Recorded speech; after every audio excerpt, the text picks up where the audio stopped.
경제 전문가의 원포인트 레슨. 꼭 알아야 할 정보와 이슈를 알기 쉽게 풀어드립니다. 대한민국 경제 고수와 함께 투자의 맥을 짚는 KBS 일라디오 경제쇼. 진행의 성기영 아나운서입니다.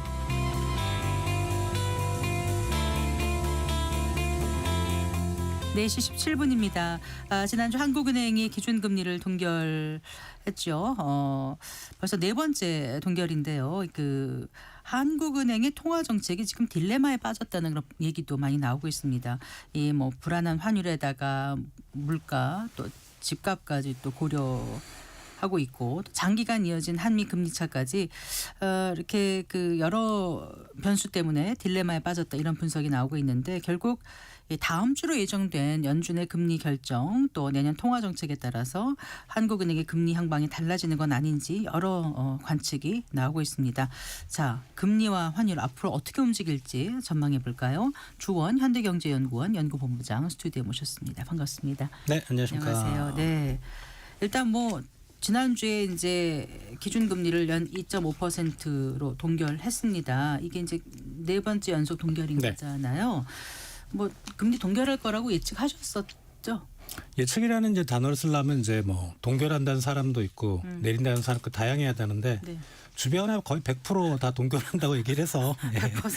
그래서 동결에 이제 좋은 말로 할 때는 이제 배경이죠. 예, 네네. 우리 한은의 보도자를 읽어보면 배경들이 쭉 나오고 근데 제가 보기엔 배경이 아닌 핑계 같다는 생각이 들고 예. 그래서 이제 금리 결정을 하고 나서 한은이 이제 보도자료 통화정책 방향 결정문이라는 네. 이제 아래 한글로 한두 페이지 정도의 보도자료를 내는데요. 네. 제가 보기에는 매번 조금만 용어 바꿔서 이렇게 네. 그냥 비슷한 구조로 내서 네. 저도 이제 외우겠어요. 네. 어쨌든 고심한 흔적은 보이던가요? 아니요. 예. 환율이라는 배경이 하나 더 들어갔을 뿐 네. 큰 의미는 없다고 생각이 듭니다. 네. 한국은행 이렇게 들어가면 1층에 맨 앞에 이렇게 물가 안정 이렇게 큰 현판 걸려 있지 않습니까? 네. 한은의 가장 이제 중요한 정책 목표 중에 하나가 물가 안정일 텐데 네. 지금 물가는 한은은 어떻게 보고 있는 것 같아요? 한은은 이제 이번에 경제 수정 전망도 같이 했거든요. 네. 그런데 내년 올해 모두 2.1%로 예상을 했어요. 그렇더라고요.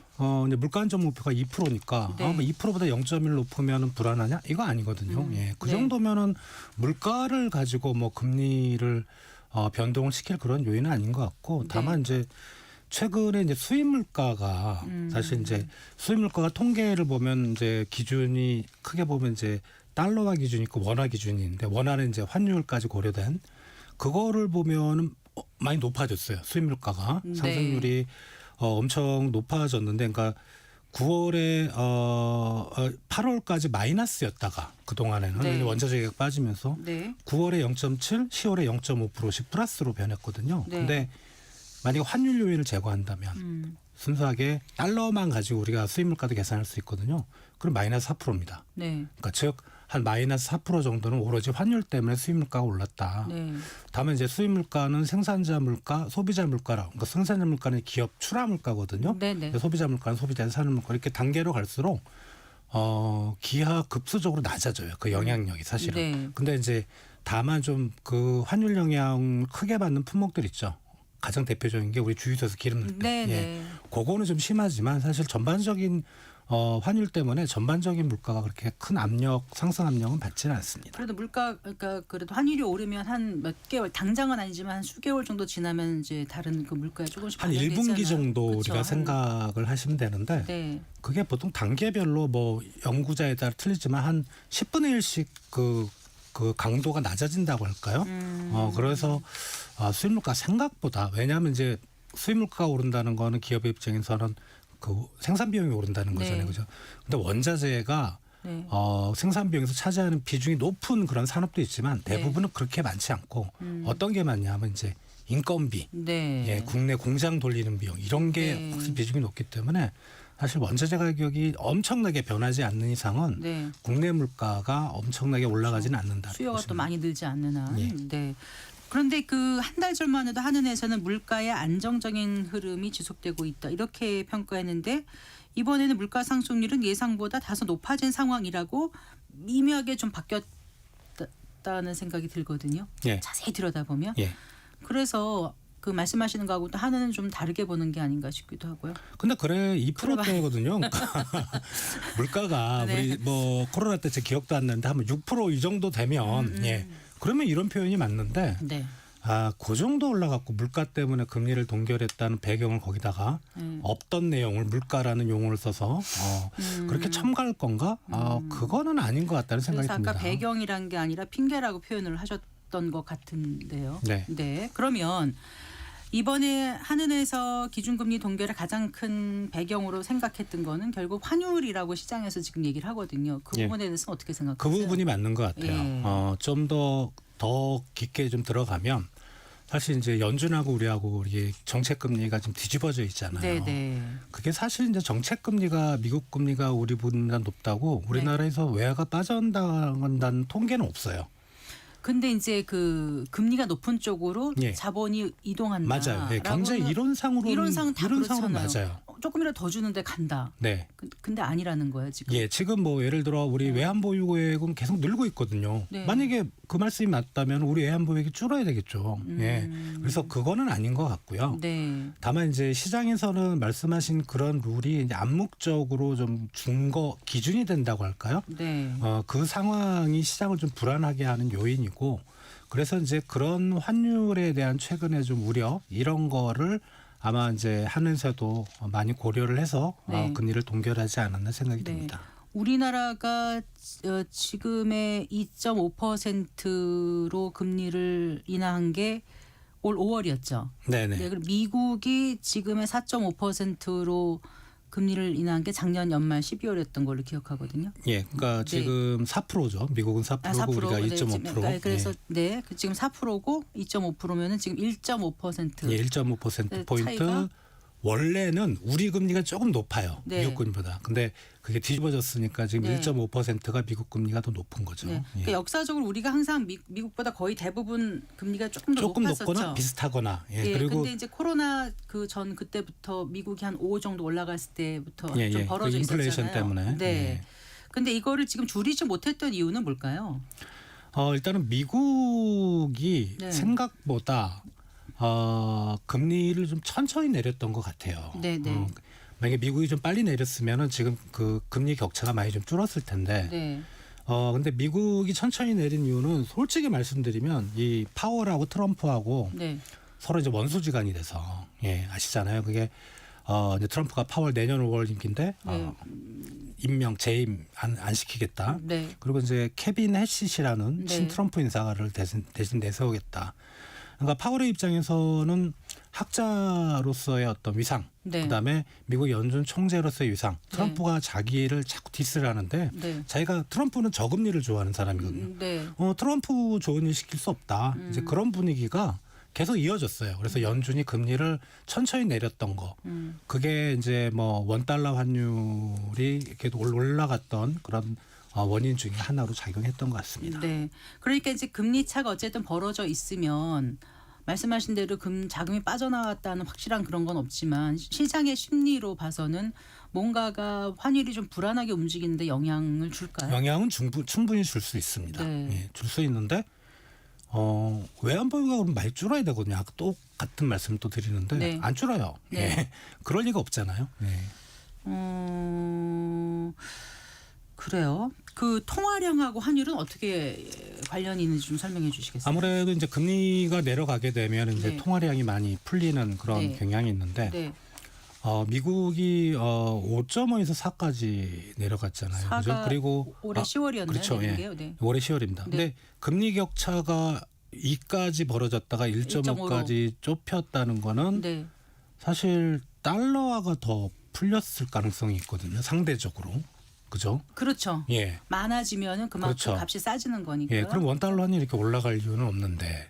그러네요. 예. 그래서 단순히 통화량하고 환율만으로 보기는 좀 어려운 그런 상황이 좀 있고 예. 다만 이제 그 원화가 사실 국제 통화가 아니에요. 네. 예, 그러니까 엔화나 뭐 영국의 파운드나 유로나 뭐 달러 같은 경우는 어디 가서도- 국제 통화니까 이게 외환 시장 규모가 엄청 큽니다. 네. 제가 얼핏 기억하기로는 원화가 지금 전체 세계 외환 시장 규모의 1%대? 네. 예, 되게 작아요. 그런데 그게 작은 게 어떨 때 문제가 생기냐면 갑자기 큰 돈이 한번 크게 움직일 때, 네. 예, 그때 이제 환율이 급등하는 경향이 있거든요. 네. 그래서 우리나라 외환 시장의 어떤 구조적인 아픔이라고 할까? 네. 예, 그런 것도 지금 환율이 올라가는데 큰 그럼 영향을 미치지 말씀하신 않았나. 큰 돈이 갑자기 이동한 게 어떤 거란 말씀이세요? 예를 들어 이제 뭐 국민연금에서 네. 뭐 해외 투자를 갑자기 크게 한다든가, 네. 그리고 이제 트럼프 행정부 들어서 이제 계속 그러잖아요. 외국 기업 보고 들어와서 투자해라. 네, 네. 그럼 우리 기업들이 돈이 이제 해외에 조달해서 미국으로 가는 경우도 있지만 이쪽에서 네. 조달해서 일로 넘어가는 경우도 해외 있고. 수출해서 있는 돈을 한국에 안 들어오는 경우는 남아 있잖아요. 그렇죠. 미국에. 예. 네, 근데 외국에. 그것만으로는 충당이 어렵거든요. 그죠. 그래서 그렇게 이제 큰 규모가 가끔 움직일 때 환율이 크게 뛰는 그런 모습들이 있어서 네. 우리 외환 시장이 좀 작은 이런 아픔 때문에 환율이 많이 움직인 게 아닌가 그런 생각도 이제 듭니다. 최근에 이창용 한은 총재가 그 원달러 환율이 급상승한 이유가 한미 금리 차 때문이라기보다는 해외 주식 투자가 늘어났기 때문이라는 얘기를 하지 않았습니까? 네. 이거에 대해서는 그럼 어떻게 보세요? 앞에 이제 그 문장 한미 금리차 때문은 아니다. 그건 저는 전적으로 동의를 하고요. 두 번째는 이제 주식 투자라는 말씀하셨는데 네. 그것 때문에 난리가 났었잖아요, 솔직히. 그러니까 우리 이제 서학개미라 그러죠. 예, 해외 투자를 하시는 분들이 그거 갖고 뭐 우리는 매국노냐 뭐 그러는데 사실 해외 주식 투자 통계를 보면은요. 기존 연간 기준으로 가장 그 최대치가 2021년에 한 해 동안 685억 달러. 네. 근데 올해가 1월에서 9월까지만 718억 달러입니다. 아하. 그러니까 올해가 사상 그렇군요. 최고치가 되는데 많긴 많았군요. 네. 많긴 많은데 이게 이 금액은 서학개미만 들어가는 게 아니에요. 네. 우리나라 뭐 국민연금이나 뭐 연기금. 증권회사나 네. 투자회사나 뭐 기관들. 이런 기관들까지 다 포함된 거거든요. 네, 네. 그리고 그래서 만약에 우리 개인 투자자만 딱 골라낸다면 그게 환율을 움직이는 힘은 아닌 것 같아요. 그래서 물론 이제 이창용 총재가 그런 말을 한 거가 이해가 안 가는지는 않지만은 할 말이 있고 안 할 말이 있죠. 그러니까 괜히 이런 말을 해서 이 시장에 분란을 일으키는 건 네. 그냥 뭐 해외 투자가 많아서 네. 좀 그런 것들 뭐 한 가지 원인이다. 요 정도로 끝냈으면 좋았을 걸. 괜히 그 동결하는 배경을 구구절절히 설명하는 와중에 네. 쓰지 말아야 될 용어를 쓴 것 같아요. 그러면은 이제 보시기에 원달러 환율이 가장 그러니까 가파르게 상승하는 이유 최고는 가장 큰 팩터는 뭐라고 보세요? 일단은 시장이 너무 불안하거든요. 그러니까 네. 우리 해외 투자자가 많이 나갔기 때문에 우리 국내 기관 투자자도 많이 갔을 거고요. 그리고 기업들이 투자하는 뭐 그런 부분도 있을 거고. 그리고 최근에는 이제 한미 협상하면서 매년 맥시멈 200억 달러. 예, 그러니까 예. 지금 외환 시장이 상당히 좀 심리가 많이 불안합니다. 이게 불안하다 본데 와중에 지금 이제 미국 연준의 금리 정책은 내년 4월까지는 네. 내리긴 내리지만 네. 진짜 천천히 내릴 거고요. 네. 그러면 이제 달러가 그때까지는 강세라는 얘기고 또 하나는 이제 일본 총리가 새로 바뀌면서 네. 그 전에는 이제 일본은행이 금리를 조금씩 올릴 거라고 예상을 그 자기들의 포워드 가이던스를 얘기를 했는데 네, 네. 총리 바뀌고 나서 갑자기. 금리를 계속 동결하고 있습니다. 네. 그래서 지금 엔달러 환율이 달러당 150엔을 훨씬 넘고 있거든요. 오늘 보니까 155.54인가 그렇더라고요. 오늘 우리 원달러 환율 종가 1,469원 정도 되는데 예. 우리 원화와 엔화는 사실 동조화 강도가 상당히 높아요. 네. 거의 한 10대 1 정도 되거든요. 예. 그렇다면 지금 원달러 환율은 사실 달러당 1,500원 이상 넘어가도 이상한 게 아닙니다.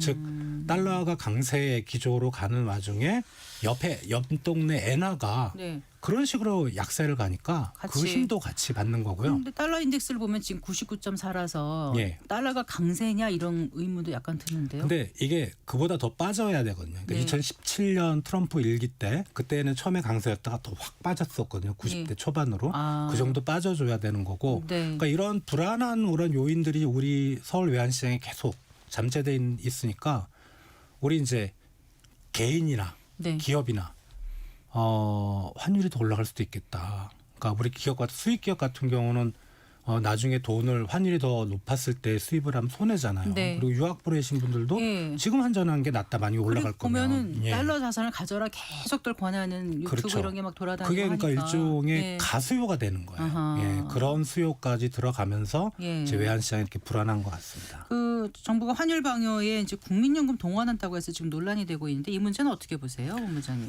이게 국민연금 동원이라는 게 저도 이제 그 기재부 장관님 그 인터뷰하고 그걸 보도자를 쭉 읽어봤는데 네. 국민연금을 동원해서 환율 방어를 하겠다는 게 아니고 정확히는 네. 국민연금은 이제 바깥으로 나갈 때 네.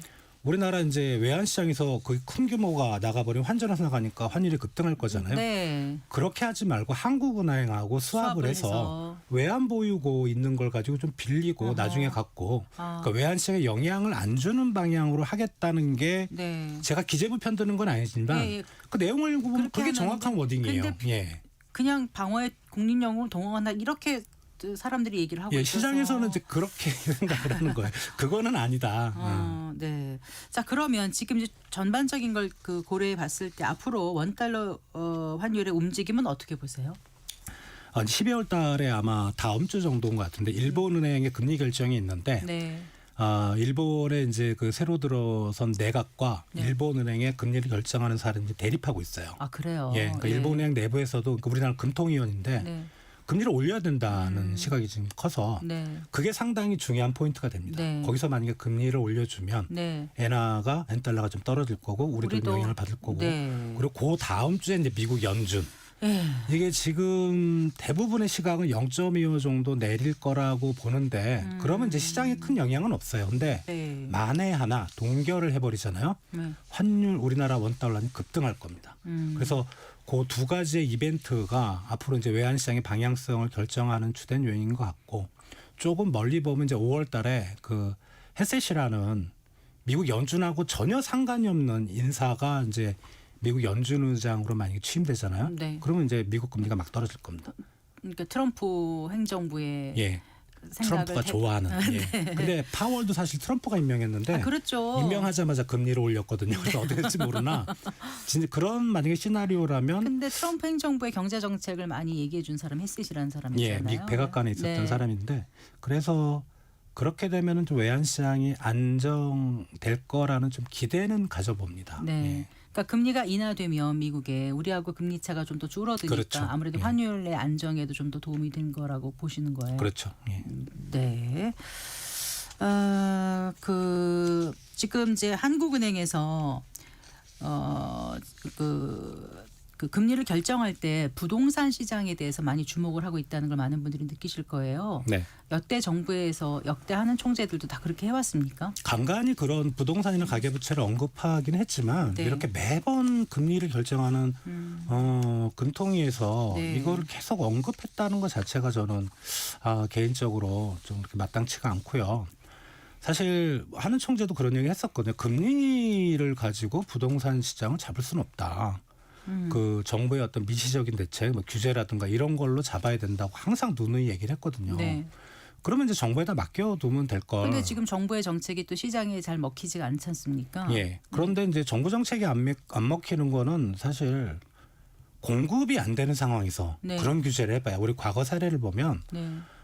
부동산 시장에 잡히는 경우는 없거든요. 그래서 그런 어떤 수급적인 요인에서 뭐 금리를 가지고 자꾸 부동산과 가계부채를 엮는 거는 네. 이제는 저희들이 보기에도 좀 지겹고 그건 아까 처음에 말씀드렸던 금리 동결의 배경이 아니라 그냥 핑계지 않을까 그런 생각을 해봅니다. 그러면은 미국은 금리를 내년 4월 이후부터는 좀 내릴 가능성이 있는데 그럼 우리는 어떻게 가져가는 게 맞다고 보세요? 경기냐 물가냐 뭐 여러 가지 그 주안점 어느 쪽을 더 목표를 두느냐에 따라서 그 정책이 달라질 수 있지 않겠습니까? 그러니까 수입 물가는 불안한 건 맞지만 네. 저는 소비자 물가까지 그렇게 크게 불안할 것 같지 않고 그래서 물가는 우리 고려 사항에서 빼야 되고 네. 경기만 딱 놓고 보자면 지금 그 사실 3분기 경제 지표가 상당히 좀 소비 지표가 좋게 나왔지만 그 가계 동향에서 보면은 실질 소득도 플러스가 나왔거든요. 그렇더라고요. 근데 예. 실질 소득이라는 게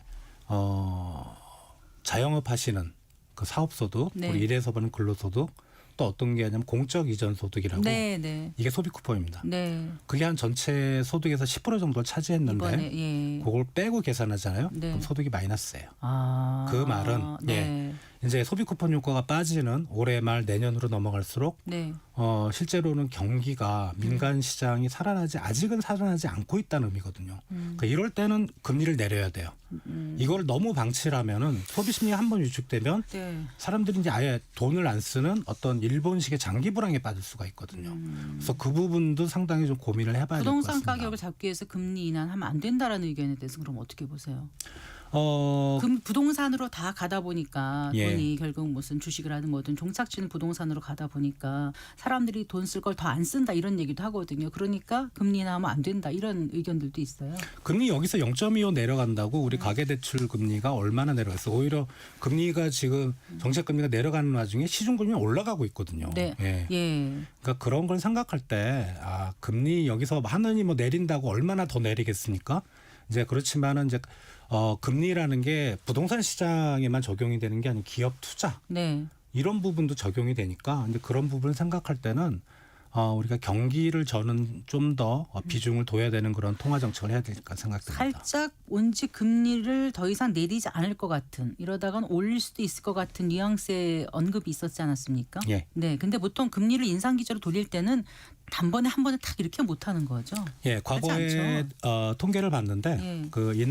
저는 금리 인하 사이클이 끝났다고 보고요. 이제 방향 전환 금리 인상 기조로 갈 때는 과거의 통계를 보니까 한 1년 5개월 정도 동결 기간이 있습니다. 그래서 네. 내년 중에는 금리가 안 올라가겠는데 다만 그 동결 기간 중에 시장 금리는 먼저 올라갑니다. 네. 그게 문제인 거죠. 예.